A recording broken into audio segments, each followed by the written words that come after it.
अगर नेकी करके, ये कान खोलना, अगर नेकी करके कोई दिमाग में खमार आ गया कि मैं पता नहीं की बढ़ गया, या मिजाज में इस्तिकबार आ गया, प्रोटोकॉल की भूख आ गई, ये नखरे आ गए, बड़े बड़े बोल बोलने शुरू कर दिए। आपने देखा होगा कई नेक बड़े बिगड़े होते हैं, उनकी जुबानें नहीं अपनी होती, ठा करके जन्नत में बंदे को 1 मिनट में फेंक आते हैं।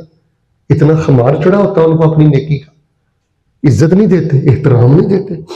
वो समझते हैं कि हमें हमारी 2 रखते काफी हैं, वो समझते हैं कि हम कोई मामूली सतह के लोग हैं, हम तो बहुत कीमती और बहुत बड़े लोग हैं।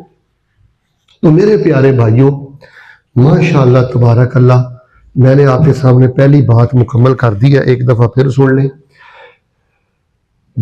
ढेर लगा दो नेक अमाल के, अंबार लगा दो नेकियों के, लेकिन एंड पे यही कहना है अस्तगफिरुल्लाह अल्लाहुम्मा गफिरली रब्बना ज़लमना अनफुसना व इन लम तगफिर लना व तरहमना लनकुनन्ना मिनल खासिरीन।